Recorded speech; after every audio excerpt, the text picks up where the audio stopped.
Okay, good afternoon everyone. I will be presenting on management of macular hemorrhage. So any acute bleed at the macular area is the macular hemorrhage. It can cause sudden drop in visual acuity, but the management varies depending on severity and etiology. Now all these cases are of macular hemorrhage, but etiology and management will vary. So case number 1, a young male who presents with sudden diminution of vision. He had a history of intense workout session at gym 1 week back. This is a clinical picture. We can see hemorrhage covering the macular area, boat shape, obscuring the retinal vasculature. So this is a pre-retinal hemorrhage. The difference between subilam and subhyaloid can be made by the presence of double ring sign, which can be seen here.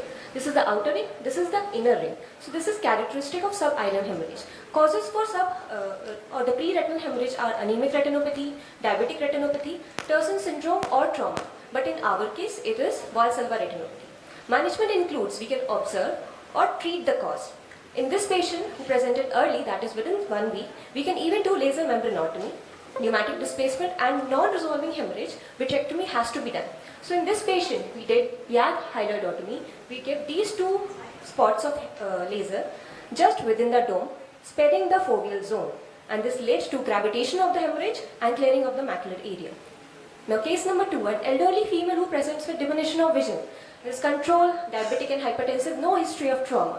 So this hemorrhage, which is up to 1 disc diameter, is a small submacular hemorrhage. As it is depicted in the OCT, this homogeneous hyperreflectivity between the neurosensory retina and the large peak PET.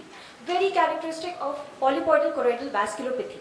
Now here we have to treat the cause by use of intravitreal anti-VEGFs. So this patient was given monthly injections of intravitreal anti-VEGFs. We can see the hemorrhage resolving and the PD disappearing. Case number 3, another patient who presents with a large amount of blood. Now this blood is within arcade. We can see blood vessels traversing over it. So this is also a macular hemorrhage, but it is submacular and it is moderate type of hemorrhage. How we classify? If it is within the arcade, it is moderate. Now here the OCT is presenting homogeneous hyperreflectivity with backshadowing, very characteristic of large serosanguineous PET. ICGA is demonstrating this circular hypersinusoid spot, characteristic of a polyp. So this is PCV. Here the management includes displacement of the blood and treat the cause. So for displacing, we can do pneumatic displacement, which includes intravitreal injection of gas, that is the tamponade, along with intravitreal injection of anti-VEGF or RTPA agents.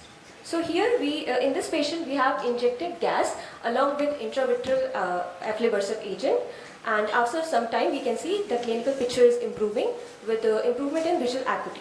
We have to take care while we are injecting gas along with anti-VEGF agent. We have to do anterior chamber tamponade to reduce the IOP. Now case number 4, this massive amount of hemorrhage going beyond the arcade. It is very characteristic of submacular hemorrhage, but this is massive. That is crossing beyond the arcade, beyond the equator. This is also very characteristic of PCV, but this hemorrhage will not resolve just by the injection of any gas or anti-VEGF agents. We have to go through pars plana route. So in this patient, we did pars plana vitrectomy, injected anti-VEGF along with subretinal injection of RTPA agent, which helps in better lysis of the clot. We can see in the follow-ups, the clinical picture is improved, the OCT is normalizing and the blood is resolving. So points to remember, first of all, differentiate between premacular and submacular hemorrhage. If blood vessels are beneath the hemorrhage, it is obviously premacular. Also, premacular hemorrhages are relatively benign. We can observe these cases and they require one-time treatment. But in submacular hemorrhages, they should be considered an emergency, as this blood can permanently damage the photoreceptors by means of iron toxicity or clot retraction or barrier to diffusion. Also, multiple hits of anti-VEGF agents are required to treat the underlying cause. Thank you. Come this side, doctor. Next in JNMCS, please come. So, what is the importance of doing OCT to decide your, I mean, one point which you didn't cover is whether the blood is sub-RPE or sub-retinal.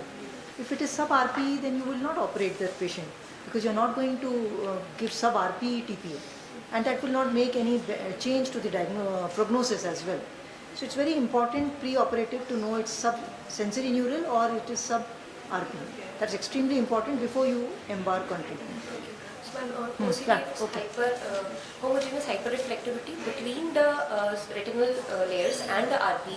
RP is shown as a hyperreflective line, that is subretinal, and if it's sub-RP, it is usually large PDs are present with the back shadowing.